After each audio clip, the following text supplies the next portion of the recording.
So when we started, I work for a CEO named Catherine Gottlieb, and she's been our CEO for over 30 years. She's very passionate. She understands all this. And she said from the very beginning, I need a powerful doctor partner because those medical people aren't going to just listen to me. She's from the community. She's a powerful CEO, but not a medical person. And I didn't believe her. I thought, truth will win, but that's not reality. So actually someone with my professional background was much more important to the journey than I thought. And she understood that right from the beginning, that you kind of have to have someone on the inside who gets it and then can talk to their colleagues and so forth. So you have to go at it from all the directions all at once, but you have to understand that professional piece and how to have those conversations. And time, it's a loss, and if you're dealing with loss and transition, there's a transition you have to go through. So you have to work all of that and be patient. Yeah. We started about 15 years ago hiring almost all of our management people from other service industries. So we started hiring from retail sales, from like catering and hotels and in service industries. We started hiring our professional management, no clinical background, from those industries. And several of them who arrived said, what's this business of all your management hiding in offices with doors? That doesn't make sense in a service industry. Your management need to be on the floor. They need to be in the business. They need to feel and hear what's going on all the time so they can respond and they can manage. And I thought, whoa, that's a big change. But we did it. We tried it first, and then we just did it at scale everywhere. So for 15 years, no one in that are in the actual delivery system have offices. So our entire huge medical office building's not one private office for anybody in the entire thing. Absolutely correct. And I really didn't say that today, but I often say our management theory of how to manage personnel is exactly the same as our clinical theory. Connect to their existing motivators and values. If you connect to a patient's motivators and values, they're much more likely to do the right thing. If you connect to an employee's motivators and values, they are much more likely to do the right thing and give the extra effort, go the extra mile, be passionate about their work. So it's two things. One is knowing and connecting to their values and motivators. The other is treating them like a professional. So make them follow the philosophy, make them produce the outcomes, but then give them a lot of freedom to manage their day-to-day structure, their day-to-day work, professionalize them, and then respect them. And that often gets you a much more passionate workforce than telling them this is how you must do it. It doesn't work with patients, it doesn't work with staff. Well, you need to know your community and your culture and your values of the community you're working in. So there are going to be specific things that will be different in different places.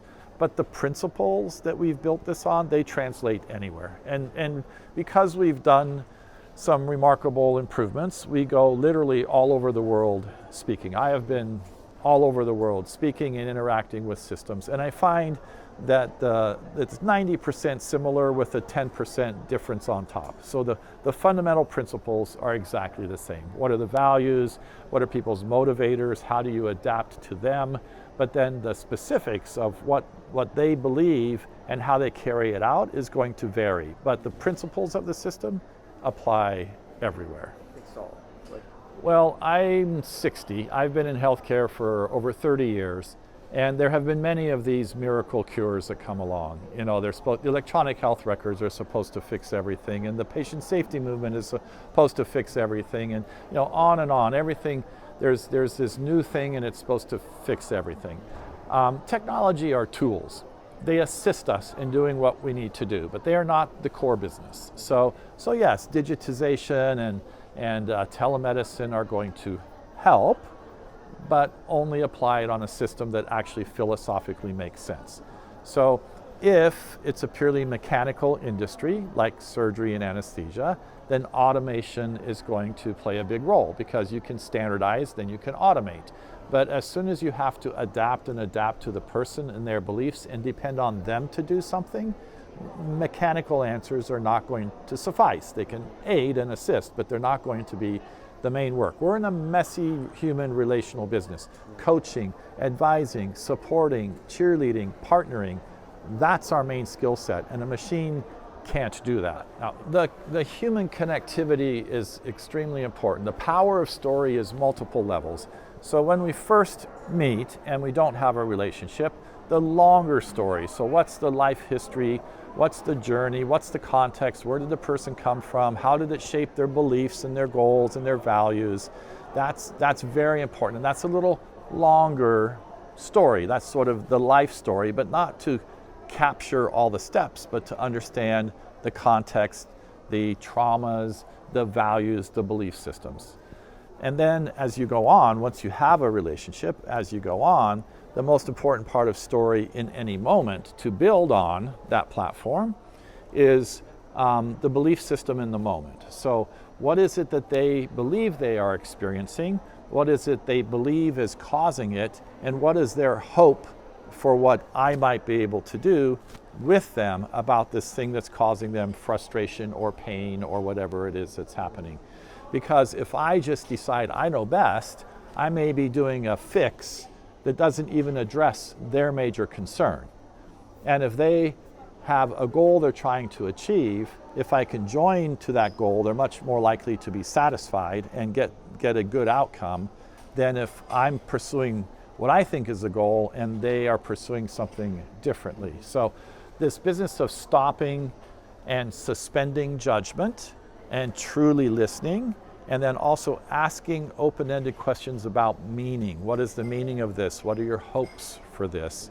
Saves a lot of time, because otherwise I'm trying to push this way and they're resisting, and we're trying to talk through this misalignment when I just never bothered to find out where you were and what you were hoping for, so I could align my efforts with where you're starting from. So in the speech today, I spoke a lot about structures and teams and listening and entering story. The other thing that we think is extremely important is having a way for the community, through their leaders and through just the people in the community, to have very active voice, to make suggestions, to pass judgment, to tell us this is working, this is not working. So of the 40 most powerful people in our company with the biggest titles, if you take all our schedules in any month, about 25 to 40% of our time is in the community listening and listening and listening and providing feedback and saying, here's what we heard before, here's what we did, what do you think about that? And just continual conversation. It's something like 10 times the amount that most healthcare organizations spend in seeking and listening and communicating with the people who should be driving the system, the people in the community.